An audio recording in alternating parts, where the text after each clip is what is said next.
Ya, buenas noches, queridos estudiantes. No sé dónde están sus demás compañeros. ¿Tienen examen? ¿Cómo están? A ver, ¿alguien puede tomar la palabra?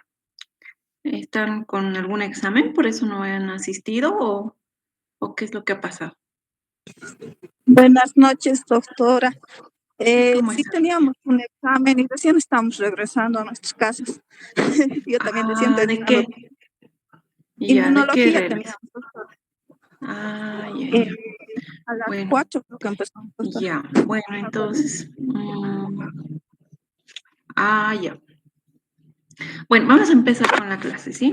Entonces, ya les he subido el tema a la plataforma, ¿no? Vamos a compartir la pantalla. Y bueno, vamos a ver el género clamidia. Género, es importante. Estamos continuando, ya habíamos visto, ahora nos toca clamidia, vamos a hablar también de las especies de género clamidia, importante una relacionada con infecciones de transmisión, clamidia trachomatis, y otras dos clamidias no relacionadas con infección de transmisión sexual, pero también que causan enfermedad infecciosa en el ser humano. Hoy vamos a ver eso. Es un poco amplio porque es súper importante este tema, porque es la infección de transmisión sexual más frecuente en nuestro medio, ¿sí? Y ya, bueno. Y luego, la siguiente clase vamos a ver treponema pallidum causante de sífilis. Y luego vamos a hacer el repaso con la literatura. Y ya luego vamos a ver otro tema más y creo que ya estamos para el examen y vamos a hacer un repaso general de todo lo que avancemos.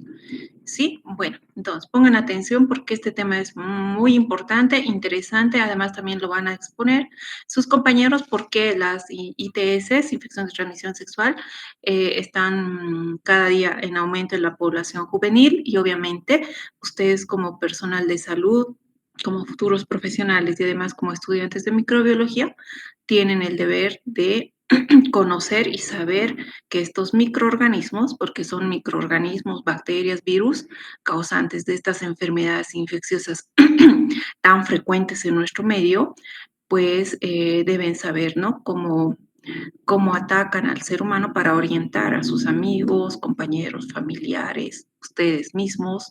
Entonces, súper importante microbiología desde ese aspecto. Sí, bueno, compartimos. Ahí tenemos género clamidia. Género, este género tiene varias especies, como les dije, pero vamos a estudiar las que tienen importancia clínica. Ya, entonces acá, género clamidia, se escribe así, clamidia con H, Y. Dentro de la clasificación científica, acá está, pertenece al dominio bacteria, o sea que es una bacteria, ¿sí? Pero estamos estudiándola por separado porque son bacterias especiales, fastidiosas, que no desarrollan en los medios de cultivo convencionales. Por eso su estudio es de manera separada, como las otras bacterias que hemos ido estudiando. Al filo, Clamidiae, siempre el filo termina con IAE, ¿no? Orden Clamidiales, según el autor Storch, a la familia Clamidiaceae. Recuerden que para la clasificación científica en la nomenclatura, familia siempre debe terminar con ACAE, ¿no? Según el autor Reich, que lo clasificó en 1957. Y bueno, el género de más importancia, perdón, el género, en realidad, el género es clamidia. Si bien la familia es Clamidiaceae, al orden Clamidiales, Filoclamidiae es el dominio bacteria, el género se denomina clamidia, según Jones y colaboradores que lo describieron en 1945. Generalidades de este género. Acá volvemos a ver en este cuadro, por ejemplo, acá está orden, clamidiales, familia, Clamidiaceae, género, clamidia. Ahora, enfoquen acá su mirada, vean que este género clamidia tiene varias especies. Acá tenemos a Clamidia trachomatis, es la principal causante de infección de transmisión sexual. Sí, otra especie, Clamidia pneumoniae. Esta Clamidia pneumoniae es otra especie del género clamidia, pero que causa infección a nivel del sistema pulmonar, de la infección respiratoria, ¿sí? También tenemos a Clamidia pistaci, que prácticamente está asociado como un patógeno animal.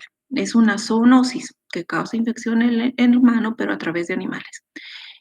Clamidia pecorum también. Esto está asociado a zoonosis. Ya en la primera clase habíamos descrito cuáles son las zoonosis, ¿no? Enfermedades que afectan a los hombres, al ser humano, a través de los animales, ¿no? Que también afectan a los animales. Pero vean en este cuadro que es tan importante, la clamidia trachomatis y la clamidia pneumoniae se consideran bacterias, las consideran parásitos, sí, pero en realidad son bacterias, no estrictos del hombre. Estas dos especies no afectan, ni infectan, ni producen enfermedad en animales. Son exclusivamente patógenos infectantes al ser humano, ¿sí? Eso lo tienen que tener muy claro. Esa es pregunta de examen. Ya. Ahora, si hablamos de clamidia trachomatis, eh, esta clamidia trachomatis se han descrito 15 serotipos. Esto también es súper importante, esta parte de acá. Enfoquen su vista, por favor, porque cuando en un laboratorio, en una clínica, no se identifican los serotipos, simplemente te dicen si tienes clamidia o no. Entonces, esas pruebas que generalmente se realizan pruebas inmunológicas, IgG, IgM, infección pasada, infección reciente, serotipo está frente a qué serotipo está creando anticuerpo y está detectando el kit, ¿no? Generalmente son kits de inmunología porque esas bacterias no crecen en medios convencionales. Más adelante vamos a ver el cultivo, ¿no? El método diagnóstico. Ahora, de esta clamidia trachomatis, que es causante de infección de transmisión sexual, estos 15 serotipos existen. A1, B1, el BA, el C, que estos forman el tracoma, que vamos a ver qué es el tracoma. Es importante esto. Ya. Los serotipos D, E, F, G, H y J, K, que también causan ITS, todos estos causan ITS, pero estos están asociados a que causan infecciones oculogenitales y neumonía en los neonatos y recién nacidos. ¿Sí? O sea, que la madre infectada, no por esta bacteria, si está infectada por estos serotipos, es muy probable que a través del canal de parto infecte y le produzca una infección a nivel ocular o una neumonía al recién nacido. Estos serotipos están asociados con ese tipo de infección. Ahora, los serotipos L1, L2 y L3 están asociados con que la persona, el paciente, el huésped desarrolle linfogranuloma venéreo, ¿sí? Que es otra forma de infección por clamidia. Lo vamos a ver clínicamente cómo se diferencia, ¿no? Y cómo ustedes pueden diferenciar adelante. Esto es súper importante, ¿sí? Ya, si hablamos de clamidia pneumoniae, ahí, con simplemente el género y especie, y estas dos, la pistaci y la pecorum, que generalmente está asociado, como les dije, a zoonosis, y son portadores, ¿no? Las aves, mamíferos, está en el gato, en la oveja, en los caballos, bovinos, ovejas, con menor frecuencia este, ¿sí? Entonces, esto es importante para empezar a conocer a que la clamidia no solamente es una causante de ITS, sino son varias especies, pero la de mayor relevancia, estas cuatro, pero de estas cuatro, las de mayor relevancia, Trachomatis pneumoniae, y de la Trachomatis 15 serotipos descritos que se diferencian clínicamente y causan afecciones a diferente nivel, podríamos decir, o con diferente clínica en un paciente, pero todas asociadas a infección de transmisión sexual. ¿Sí? Ya. Entonces, allí también debemos conocer que esta clasificación de la familia Chlamydiaceae también reconoce, y hemos visto el género Chlamydia, ¿sí? Que es Trichomatis, Muridan, Suis, entre otras, y el género Chlamydophila, que acá en otros autores la describen dentro de este género, a Chlamydia pneumoniae, Pistaci, Pecorum, Abortus, Caviae y Felis, que tienen menos relevancia en el hombre. Generalidades. Son organismos procariotas, ¿no? O sea, son bacterias. Son gram negativas, podríamos decirle, pero tienen una diferencia con el resto de las bacterias en cuanto a su estructura bacteriana. Estas no tienen peptidoglicano, son microorganismos gram negativos sin peptidoglicano, por lo tanto, la en la estructura bacteriana y la composición del peptidoglicano entre la gram positiva y la gram negativa, ¿no? Por eso es que los métodos en laboratorio convencionales usar otros métodos de laboratorio. Metabólicamente son deficientes, son pequeños y tienen, considera como parásitos que en realidad no lo son, pero ¿por qué? Porque viven dentro de una célula, ¿sí? O sea, fuera de la célula no pueden vivir, son intracelulares obligados.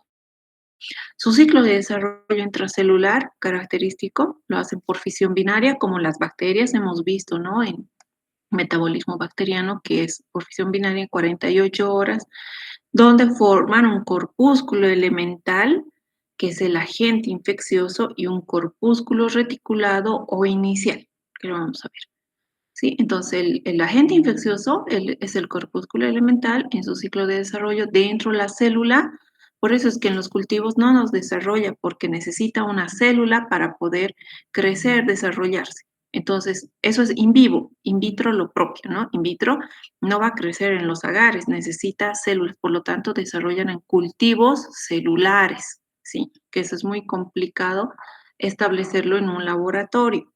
Ya, bueno, luego, ¿qué más? Entre otras de sus generalidades, producen infecciones clínicas que son con tendencia a la cronicidad, o sea, que son crónicas estas infecciones, no son agudas y que pueden sanar en un momento, sino que van con el tiempo infectando a los pacientes y producen cronicidad.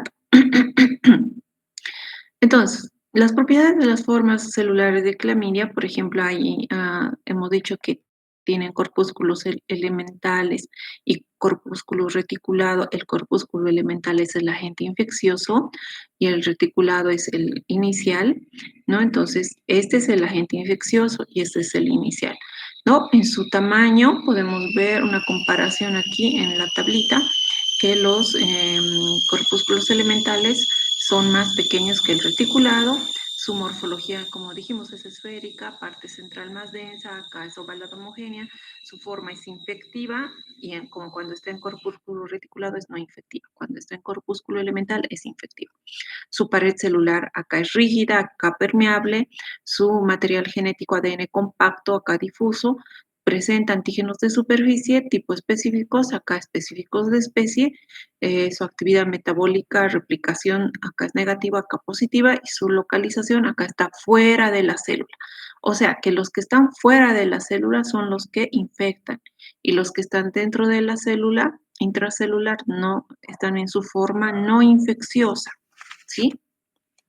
Por eso hacemos una comparación de estos elementos que cuando se multiplican en su desarrollo intracelular em, es parte de esta bacteria, de su crecimiento, ¿no? Entonces, el corpúsculo elemental es la forma infectiva cuando está fuera de la célula.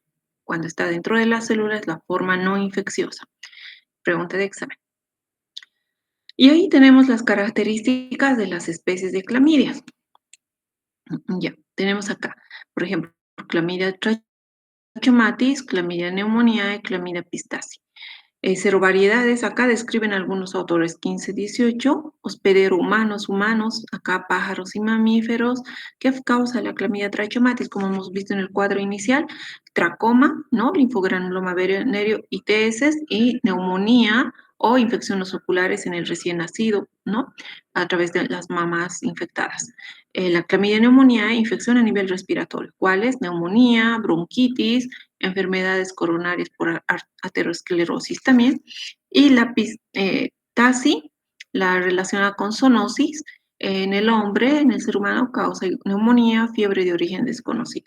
Tipo de inclusiones, citoplásmica única, citoplásmica mucha, citoplásmica mucha morfología del cuerpo elemental acá, redondo, forma de pera, redondo.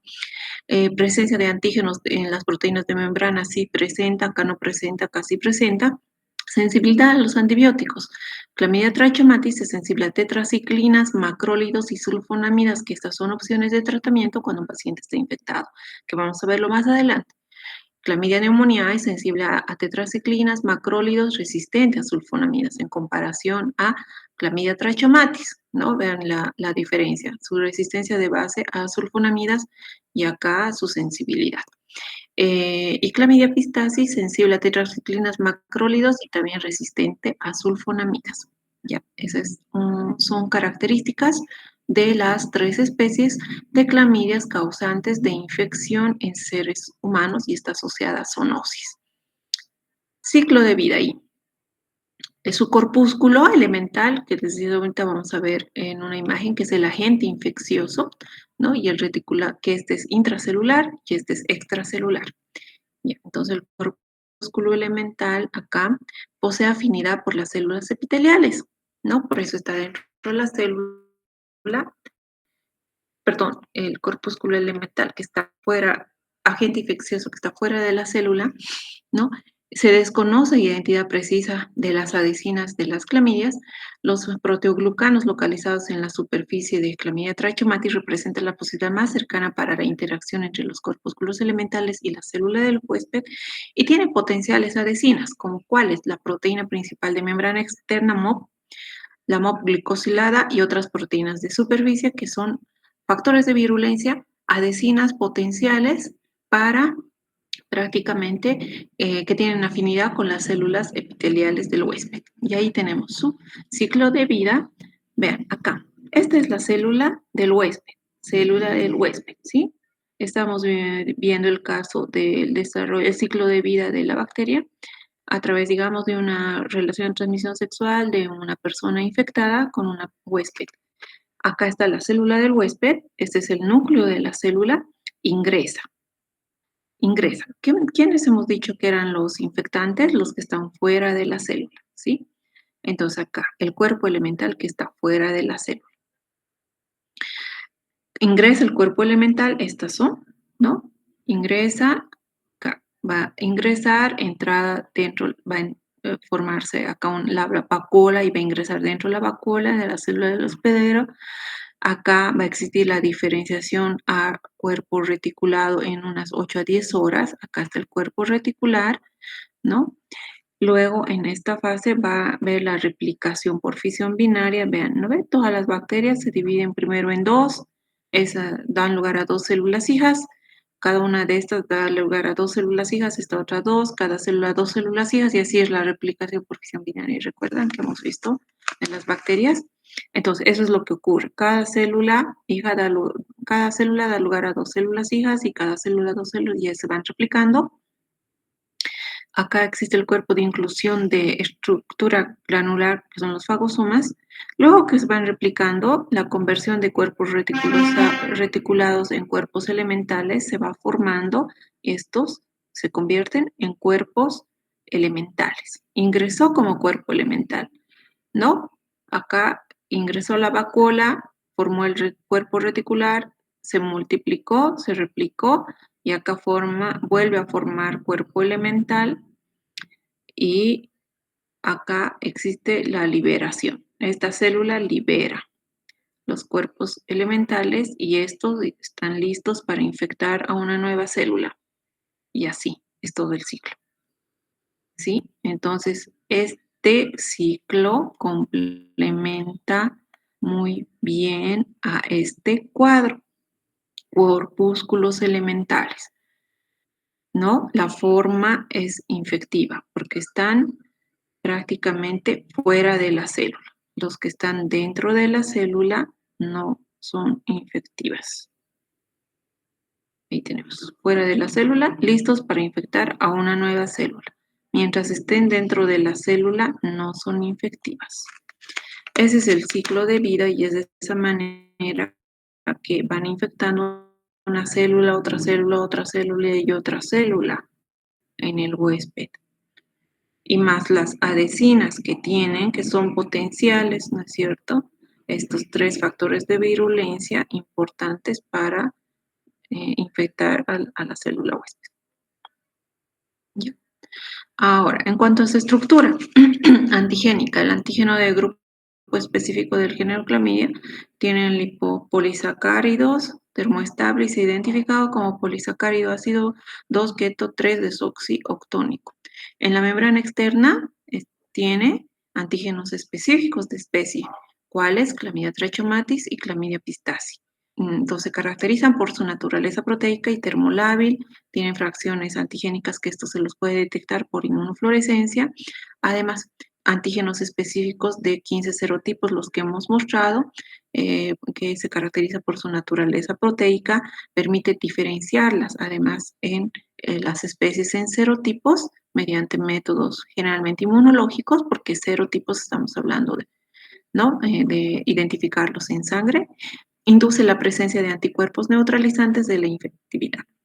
Entonces ahí tenemos las células huésped, ¿no? Y acá van ingresando a cada célula la bacteria, ¿no? Entonces, en su forma, como ya han visto, en su forma de cuerpo elemental, ingresa a la célula, se replica, mientras está replicándose en la célula no es infectiva, pero cuando ya libera nuevamente el cuerpo elemental, vuelve a su estado de infectivo y así va infectando una célula y otra célula, otra célula. No son intracelulares, por lo tanto en los medios de cultivo no los podemos desarrollar, por lo tanto en laboratorio hay métodos de cultivo celular donde sí ahí se puede identificar al microorganismo, a esta bacteria. Patógeno. Tienen la capacidad de sobrevivir intracelularmente por largos periodos, incluso cuando están sobreviviendo internamente en la célula huésped por muchos meses, años, el paciente no puede tener manifestaciones clínicas aparentes. Por eso es una bacteria que causa infecciones crónicas, ¿sí? ¿Por qué? Porque no manifiesta a veces clínica. La infección se inicia con el reconocimiento de receptores y la internalización en la célula por endocitos y fagocitos, como hemos visto en la imagen, y la inmunidad conferida es de corta duración. Específicamente de Clamidia trachomatis, que es una enfermedad causada por esta bacteria que causa lesiones irreversibles en los órganos reproductivos de la mujer. Por eso es importante diagnosticar.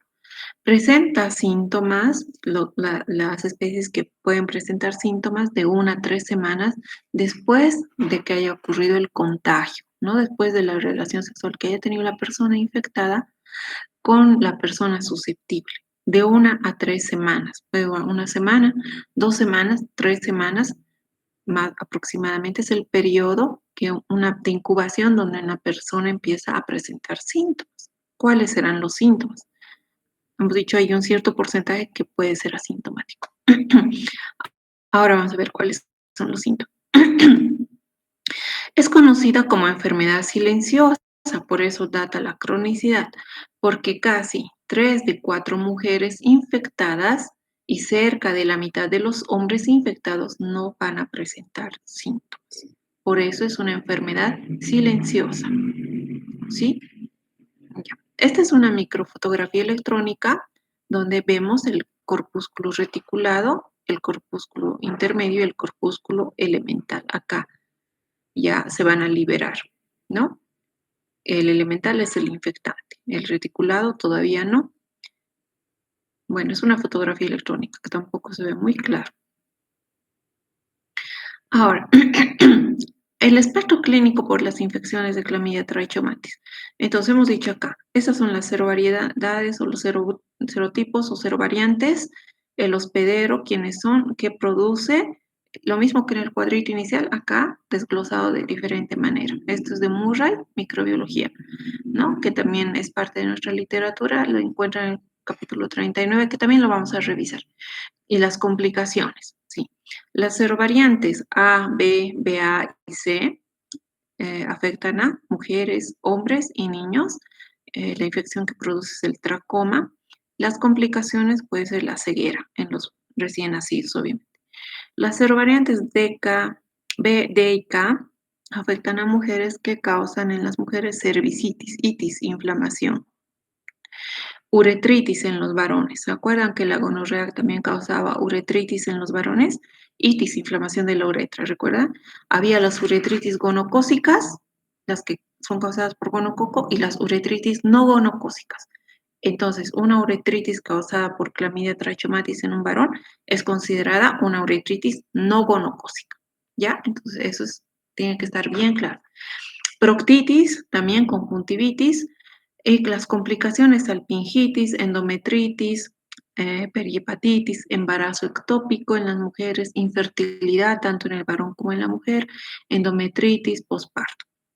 Las serovariantes B, D, K, que afectan a los hombres que producen uretritis posgonocócica, después de que haya adquirido una uretritis por gonococo, ¿no? La clamidia también puede aprovechar eso y le produce al paciente una uretritis posgonocócica. Proctitis, conjuntivitis también, las complicaciones en el varón después de que no es tratado y ya presenta uretritis, va a llegar a la epididimitis y síndrome de Reiter. BDK, las serovariantes igual, que afectan, miren acá, a mujeres, a hombres, también afectan a los lactantes, donde les producen conjuntivitis, neumonía, colonización asintomática. Lo van a colonizar al pobre bebé a través del canal de parto de una mujer infectada, y el bebé al salir por el canal de parto va a estar colonizado clamidia, ¿no? También le puede producir infección a nivel gastrointestinal y faríngeo en lactante. Y las serovariantes L1, L2 y L3, esto está asociado al linfogranuloma venéreo. Afecta a mujeres y a hombres produciendo linfogranuloma venéreo. Vamos a ver qué es el linfogranuloma venéreo. Las complicaciones, estenosis rectal, obstrucción linfática. Sí, este cuadro es súper importante y acá es el resumen prácticamente del espectro clínico de las infecciones que son producidas por esta bacteria. Diagnóstico. ¿Cómo diagnosticamos en laboratorio? Por serología, por eso acá hablan de serovariantes o hemos hablado de serotipos, ¿verdad? Porque esta clasificación está en base a métodos serológicos, ¿sí? Ya. Entonces, cuando hablamos de serovariantes, serotipos, está en base a métodos serológicos que lo han hecho con muestras de sangre. ¿Ya? Ya, entonces acá, serología. Con frecuencia las personas infectadas desarrollan anticuerpos de grupo y específicos de variedad serológica en suero y secreciones oculares. Puede realizarse por métodos de inmunofluorescencia. En cuanto al cultivo, como les dije, ¿no? Como son intracelulares en las células epiteliales del raspado conjuntival, por ejemplo, teñido con anticuerpo fluorescente, utilizando métodos de GIEMSA, podemos observar inclusiones citoplasmáticas típicas. También en cultivo utilizan la inoculación en medio de cultivo de células, porque recuerden que son intracelulares, por lo tanto, se debe utilizar medios de cultivo celular como el McCoy, que es tratado con cicloheximida, que va a permitir el crecimiento de Clamidia trachomatis. La verdad, yo nunca he trabajado con este medio de cultivo, nunca he realizado un cultivo celular. Sí he visto en el exterior, pero solamente observado en un curso que realicé fuera, en Argentina, justo en el Instituto Malbrán, pero no hay importadoras que traigan estos medios porque son caros, necesitan muchos otros implementos, laboratorio y técnica para poder aislar Clamidia trachomatis en cultivo celular. ¿Sí? Entonces, no lo he trabajado, pero sí he podido observar las clamidias en cultivo celular. Diagnóstico, bueno, ¿no? Entre otros, ¿cómo se toma la muestra? Tanto en varón como en mujer, bueno, en realidad en mujeres, recolectan las muestras endocervicales, ¿no? Y después de retirar la secreción del cérvix, o sea, tenemos que tomar un hisopado de cérvix al fondo. Tenemos que tomar la muestra para realizar estos cultivos con espéculo vaginal. Los espéculos son instrumentos que tienen los ginecólogos para abrir prácticamente, ¿no? Eh, em, la vagina de la mujer, ingresar a endocervix, al fondo, para tomar la muestra. Y estos espéculos vaginales vienen por tamaños, porque hay, dependiendo del tamaño de la vagina de la mujer, ¿verdad? Entonces, es una muestra que generalmente realizan los ginecólogos, pero nosotros los microbiólogos también pueden aprender y realizarlo. Yo he realizado muchas tomas a muchos pacientes con estos instrumentos. No es nada difícil, pero sí que hay que tener la técnica y el cuidado. Entonces, mediante un hisopo se realiza un raspado de células epiteliales de 1 a 2 centímetros de profundidad en el endocérvix, al fondo, ¿no? Vamos a ver imágenes. El examen citológico directo se puede realizar con anticuerpos fluorescentes directo, inmunoanálisis enzimático y hay otros métodos, ¿no? Como la detección de ácido nucleico por métodos de biología molecular, PCR en tiempo real, ahora sí lo detecta en paneles también, y métodos serológicos como la detección de bacteria, IgG, IgM, anticuerpos, pero hay que ver, según el kit, que a qué cero variedades o qué cero variedades detecta determinado kit, ¿no? El L1, L2, L3 o el A, el B, etcétera, o tal vez todos, no lo sé, pero sí anticuerpos. Eso es con muestra de sangre, el suero por métodos inmunológicos, una ELISA, una quimiluminiscencia se puede detectar. Que prácticamente es el método más común en periodo, obviamente, se da en la vida sexual de las personas, ¿no es cierto? En la edad sexual o en una edad activa sexualmente. El uso de dispositivo intrauterino es considerado un factor de riesgo. La clamidia puede ser transmitida durante relaciones sexuales, sean estas relaciones pene-vagina, sean relaciones anales o durante el sexo oral. La promiscuidad es también un factor, obviamente, como todas las ITS, no solamente esta, es un factor de riesgo súper importante. También puede ser transmitida, como ya habíamos mencionado, de la madre infectante al bebé durante el parto vaginal, ¿sí? Obviamente sí existe el riesgo. Y ahí tenemos las imágenes que produce tanto en el varón como en la mujer. Hemos dicho, en en los varones sexualmente activos causa uretritis, ¿no? Igual que la gonorrea. Itis, inflamación de la uretra, ¿no? Pero, como hemos dicho, las uretritis, les vuelvo a repetir porque es pregunta, uretritis gonocócicas, las causadas por gonococo, y uretritis no gonocócicas, así describen los urólogos, ¿sí? En todos los libros van a ver de la misma manera. Uretritis gonocócicas causadas por gonococo, uretritis no gonocócicas. ¿Cuáles son las no gonocócicas? Las demás uretritis causadas por otros agentes infecciosos o por otras causas. Entonces, si este paciente tiene una uretritis por clamidia, se considera una uretritis no gonocócica. Y en ocasiones, entre las complicaciones, hemos visto que puede llegar a producir epididimitis, inflamación a nivel del epididio. Y es una complicación en los varones, ¿sí? Ahí tienen, también los pacientes tienen secreción, esa es la secreción que debemos tomar como muestra. En las mujeres causa uretritis igual, lo más común, y enfermedad inflamatoria pélvica. O sea, se va a inflamar a nivel de la pelvis y va a sentir dolor, ¿no? La cual puede conducir a la esterilidad. Entonces, cuando tomamos la muestra en la mujer, vean así, ingresamos a fondo de saco con un espéculo vaginal, abrimos toda la cavidad, ¿no? Ingresamos a cervix, ¿no? Endocervical y tenemos que tomar esta secreción, esta muestra, ¿sí? Esto solo se puede hacer con un espéculo, no podemos tomar esta muestra sin espéculo, ¿no? Entonces, hay muestras y muestras, algunas que podemos tomar solo secreción vaginal, por ejemplo, pero otras que sí necesitan una muestra de fondo de saco como endocervix, que es para diagnóstico de clamidia.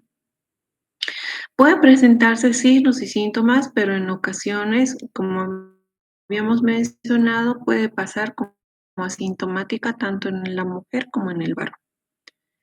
La transmisión, como ya hemos visto, pero acá lo repetimos, protección, ya sea por cualquier vía, vaginal,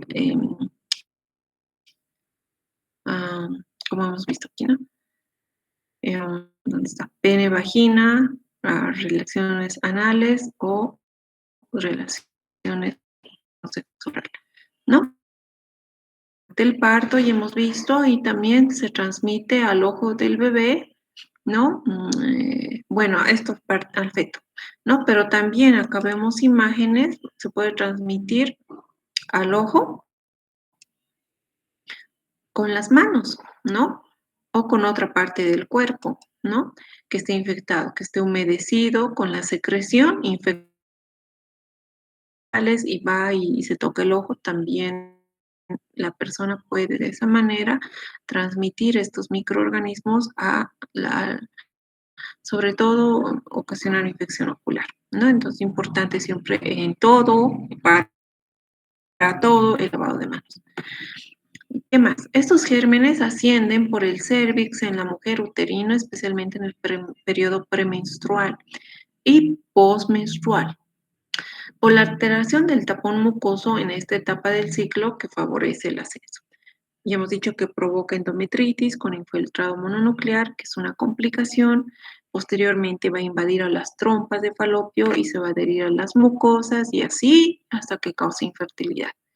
Estas células las fagocitan a ese nivel y de esa forma van a alcanzar la capa subepitelial, las trompas se van a edematizar, se van a llenar de ese exudado purulento que han visto, ¿no es cierto? En las trompas se va a llenar de ese exudado, puede llegar al peritoneo y durante la infección crónica la trompa se va a dilatar, se forma un tipo Biosarkins que denominan y se va a formar unas adherencias y va a existir una obstrucción y es una de las causas de infertilidad, ¿no? Entonces, los factores de patogenicidad, entre los tres, sobre todo glucógeno en las inclusiones tiene clamidia trachomatis, estas no. Susceptibilidad a las sulfonamidas, trachomatis sí, estas no. Homología del material genético con clamidia pneumoniae, menos del 10%, esta 100% y menos. Plásmidos sí tienen, que hemos dicho que son los plásmidos, material genético, ¿no? Que lleva la información genética de una célula a otra célula. Clamidia trachomatis sí posee, clamidia pneumoniae sí, no, y clamidia pistil están 15 descritas, algunos autores 18, en clamidia pneumoniae solo hay una, humanos, acá es una zoonosis, modo de transmisión persona a persona o la madre al hijo. Esas enfermedades de transmisión sexual, granuloma venérea, tracoma, dependiendo de la serovariedad. En neumonía, como solo existe uno, es la que produce neumonía, bronquitis, faringitis, sinusitis, infecciones respiratorias. Y en la pistasis, que está asociada a zoonosis, neumonía, fiebre de origen inexplicable. Ahora, acá, en este cuadro, vean que si bien estamos hablando del género clamidia, con estas 3 especies de relevancia para el hombre, no tiene que ver ningún producen. Esta a nivel de infección de transmisión sexual. Esta otra, el mecanismo de transmisión es a nivel respiratorio, ¿sí? No tienen, es igual que las neiserias, ¿se acuerdan? Neisseria meningitis también era respiratorio, ¿no? A través de las gotas, del estornudo que avanzaba hasta la barrera hematoencefálica, pero sí eran diplococos gram negativos, igual que el gonococo, pero el gonococo está asociado a infección de transmisión sexual. Lo mismo en clamidia, ¿sí? Eso tiene que estar claro, por favor. Entonces, ¿qué produce en la mujer? Flujo vaginal anormal, como han visto, ¿no? Te empieza a tener una secreción anormal. Va a tener ardor al orinar, dolor en el que produce a nivel de, ¿dónde está acá? Las trompas, ¿no? Ya empieza a ascender, se van a edematizar y va a producir, ¿dónde está? Eh,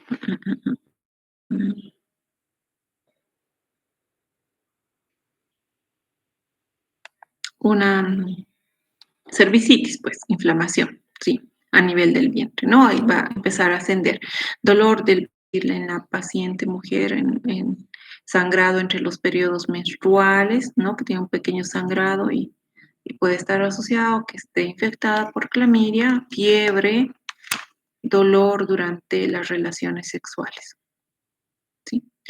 Las complicaciones que hemos mencionado, si la infección no es tratada, puede propagarse al útero, a las trompas de falopio y hasta ahí va a llegar a infectar, que va a producir enfermedad inflamatoria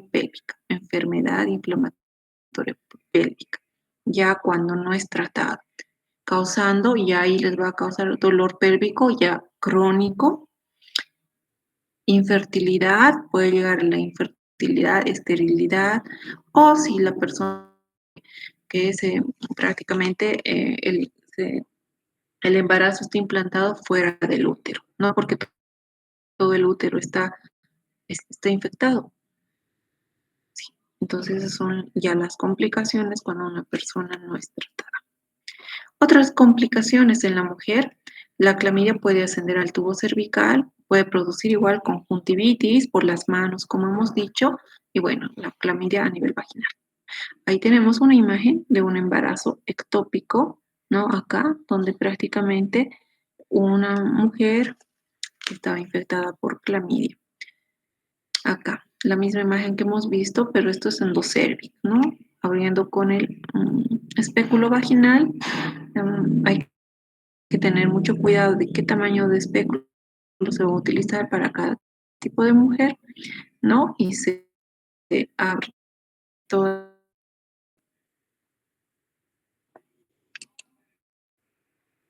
Oh,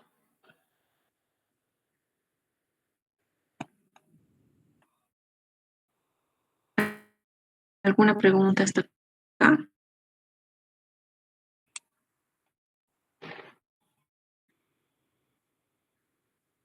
Muchachos, ¿me están escuchando? Sí, se escucha, A ver, doctora. ¿alguna pregunta hasta acá? ¿Qué les parece? ¿Ya conocían de la clamidia? Ya, muy bien. ¿Se ha infectado alguna vez por clamidia? ¿Alguna vez? ¿Alguien de ustedes? Porque no hay nada que ocultar, ¿sí? Como les menciono, es muy frecuente en la población juvenil. Esto, herpes es otro que lo vamos a ver, pero es virus, ¿no? Herpes 1, herpes 2, clamidia, trachomatitis. Es súper frecuente. O sea, voy a ver qué ha pasado con mi presentación. Pero a ver, hasta mientras. Ahí está cargando. Ya, ese es, ¿no? Fondo de saco, endocervix. Bien. Luego, la conjuntivitis por clamidia, vean acá todo esto, ¿no? Estos son clamidias, todo está infectado. Como es intracelular, bueno, va a atacar acá las células a nivel de la conjuntiva, ¿no? Y esta es una persona con conjuntivitis por clamidia, que no solo le puede dar al bebé al recién nacido, sino también por las manos contaminadas. A nivel vaginal, ahí, ¿no? Y también la paciente va a tener secreción, ¿sí? Entonces, en la mujer. En el hombre igual va a presentar secreción, ¿no? También va a tener ardor al orinar. También ardor y picazón alrededor de la abertura del pene, dolor e inflamación en los testículos. Puede propagarse, hemos dicho, con complicaciones que se propague al epididimo, que es el tubo que conduce el esperma desde los testículos, ¿no? Produciendo epididimitis. Y le va a causar fiebre y rara vez puede llegar a causar en el hombre esterilidad. La esterilidad es más frecuente que la cause en la mujer, ¿sí? ¿Verdad? Secreción. Igual que la gonorrea, igual produce secreción, la clamidia. Entre otras cosas, tanto en mujeres como en hombres, también puede hallarse en la garganta, porque hemos dicho, la transmisión no solamente es relación sexual a través de, obviamente, van a transmitir hacia la garganta, ¿no? Aquellos que hayan tenido sexo oral con persona infectada. Las personas que reciben penetración anal también pueden contraer la infección de clamidia en el recto. También yo he tomado pacientes con los que son todos, sobre todo en la población gay, es muy frecuente que realizamos la toma de muestra a nivel rectal, ¿no? Porque ellos tienen relaciones sexuales por el recto, ¿verdad? Entonces, igual se puede contraer la infección a nivel rectal, entonces hay que tomar un hisopado rectal, pero esto hay que utilizarlo no con métodos serológicos, sino con métodos de biología molecular, paneles moleculares, y ahí vamos a observar que es frecuente hallarlo también en la población gay y sobre todo, bueno, en ellos sobre todo, pero también hay que tener mucho cuidado las personas que no tienen una pareja estable y que practican sexo a nivel de recto. Bueno, ¿qué va a causar? Obviamente dolor, secreciones igual, le va a causar a nivel de recto y sangrado en el recto, ¿no? En la mujer embarazada, si no recibe tratamiento, obviamente le va a dar un embarazo ectópico, dicho, clamidia en los ojos, en la conjuntiva y también en el tracto respiratorio, que les va a dar una neumonía, ¿sí? El diagnóstico, ya hemos visto, el cultivo intracelular. Es específico, pero es caro implementarlo, ¿sí? Estamos hablando de intracelular porque es una bacteria intracelular. Si es sensible, tiene una sensibilidad del 70 al 85%. Los métodos moleculares como reacción en cadena de la polimerasa para detectar el material genético de la bacteria son métodos que ya en nuestro medio son accesibles, tienen alta sensibilidad y especificidad, está entre el 90 al 98%. Entonces, estos son los métodos gold estándar que se aplican hoy. A ver, un panel por biología molecular cuesta menos de 1.000 bolivianos, entre 600 a 900 bolivianos, que no solo te detecta clamidia, sino te detecta todo unos 12 patógenos causantes de ITS. Es muy frecuente, casi a diario yo lo realizo. Y luego hay otros paneles de 3 patógenos también, gonorrea, clamidia, ureaplasma, donde el médico ya tiene más clara la clínica y solicita un panel más corto, ¿no? Digamos, con patógenos específicos y porque él tiene más clara la clínica, simplemente para confirmar. En cambio, algunos médicos que no tienen clara la clínica, porque vamos a ver el diagnóstico diferencial. La gonorrea produce secreción, la clamidia produce, otros producen úlceras.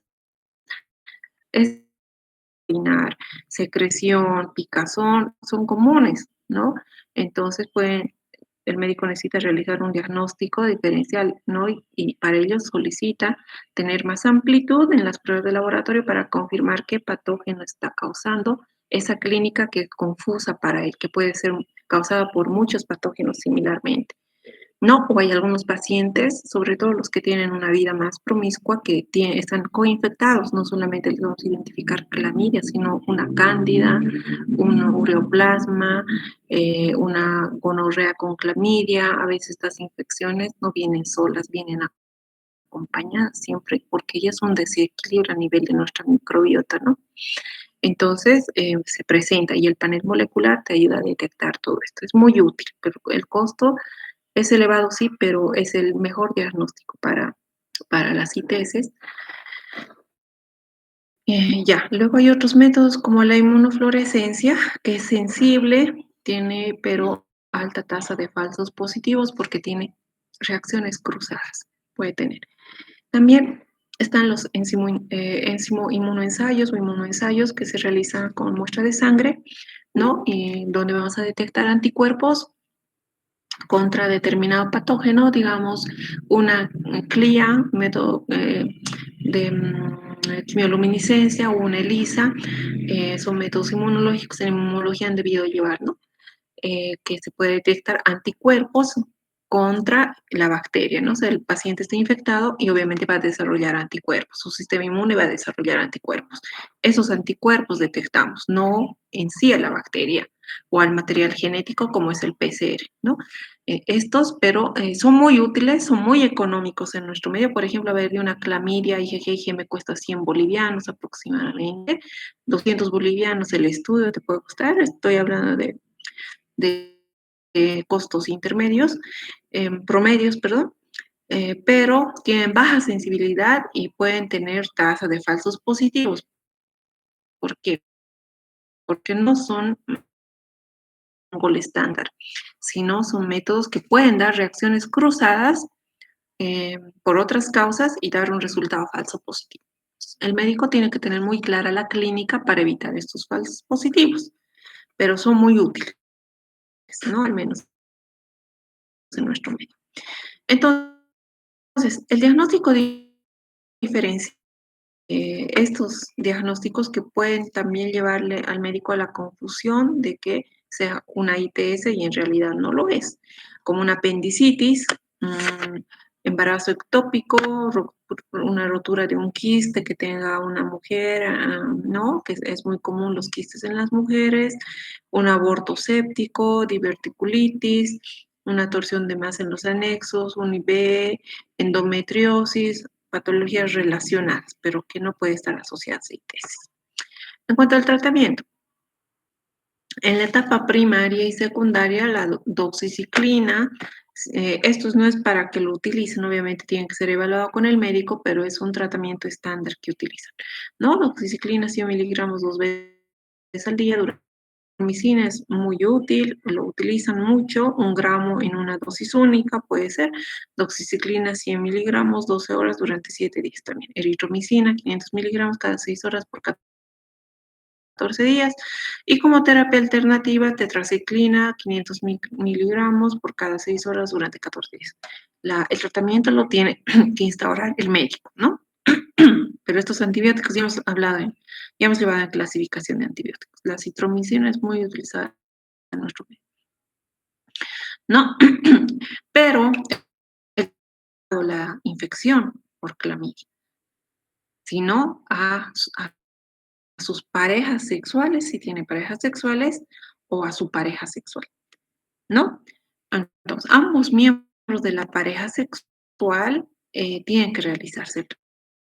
En la uretritis utiliza tetraciclinas, doxiciclinas, citromicina. En mujeres embarazadas, eritromicina. Y conjuntivitis e inclusión, en las conjuntivitis utilizan tetraciclinas y eritromicinas, pero a nivel local. Hasta ahí estamos de manera general, ¿no? La neumonía y epistaxis, vamos a desarrollar cada una, pero es algo importante de desarrollar la que produce el linfogranuloma venéreo acá. Factores de virulencia, su epidemiología que producen. Ahora vamos a hablar de esto. L2 y L3, que produce también infección por transmisión sexual.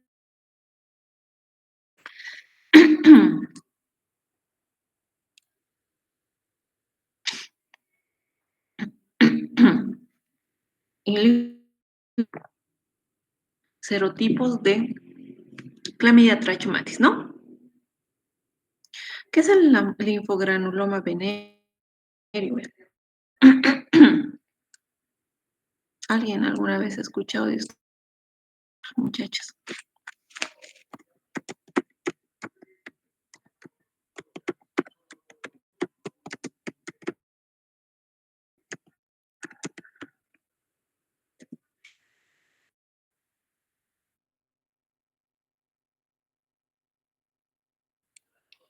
Algo tiene mi computadora, tarda tanto.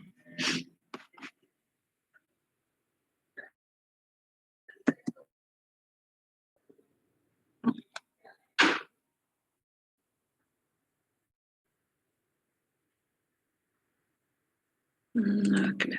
Ya, vamos a ver. Entonces acá.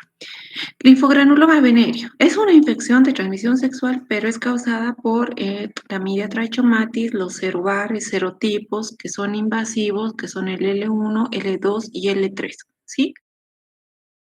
O L3, 3 a 12 días después del contagio. O sea, los síntomas se presentan mucho antes que la clamidia producida por los otros serotipos, ¿no? Que habíamos dicho que es más tiempo acá, a los 3 a 12 días ya la persona presenta presenta síntomas después del contagio.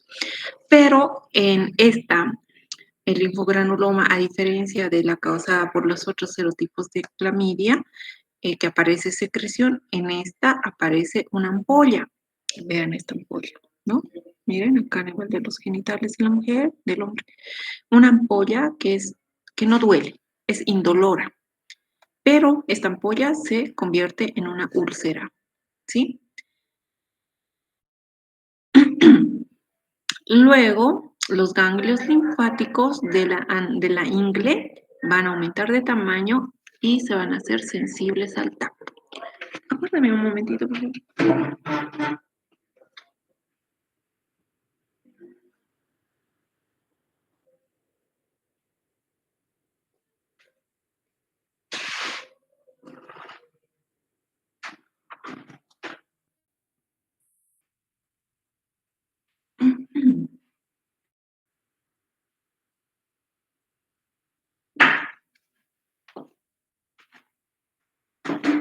Ya. ¿Dónde estamos? Sí, entonces, ya, esta ampolla que inicialmente se presenta no, no duele, linfáticos que están situados, ¿no? En la ingle de las personas a nivel, y cuando se toquen van a ser sensibles. Lo que produce el linfogranuloma venereo, diferenciándonos de los otros serotipos de clamidia. Estos son los serobares 1, 2, 1 o 2 o el 3. Esta infección, causada que es por otra variedad serológica de clamidia trachomatis, ya hemos dicho los 3, penetra por pequeñas lesiones cutáneas e infecta las células, porque si todas son intracelulares, a nivel de tracto genital, también puede ser rectal. Esta va a invadir los ganglios linfáticos del área y se va a localizar en los macrófagos. Uy, no, ¿sí? Ya, muy pesado creo que está.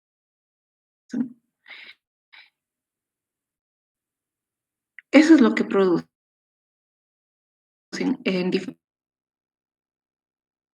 para todos es lo mismo. Acá se puede realizar un frotis, se puede teñir prácticamente la secreción, va a formar bubones, úlcera o esta ampolla grande, estas ampollas. Acá se ve mejor, ¿no? Esa ampolla. Hay que tomar muestra de esa ampolla.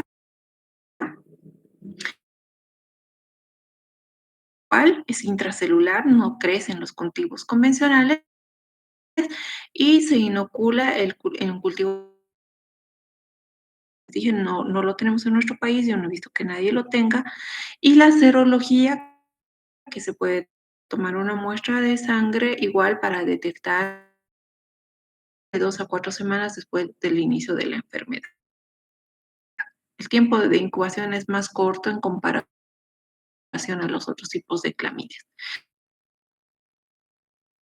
Pequeña erosión que es indolora, luego se forma una pápula, luego un nódulo o una lesión herpes, o sea, es inadvertida, aparece. Los ganglios linfáticos regionales inflamatorio a los tejidos contiguos. El cuadro clínico, periodo de incubación más corto, 3 hasta max 30 días, va a aparecer una lesión primaria única, primero una ampolla, ¿no? Se va a hacer en fórmula de pápula, ¿no? Como han visto en la imagen.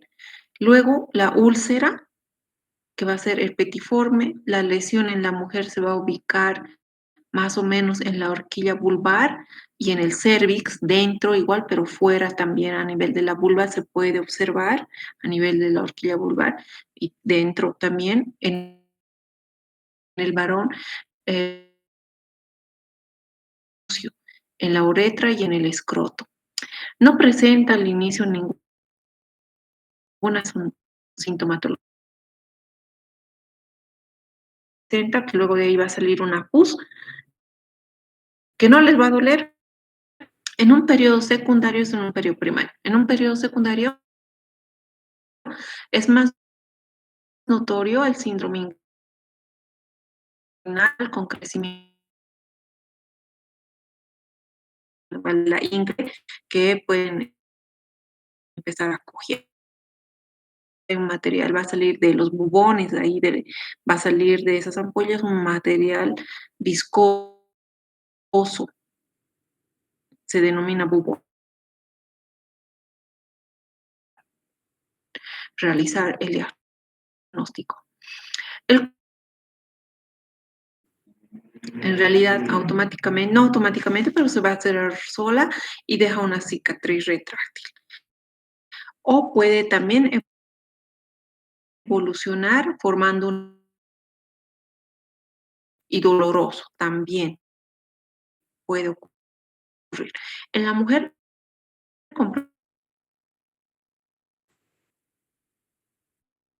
vamos a esperar que cargue. Aquí les voy a poner imágenes de bubones por clamidia. Ya, bubón.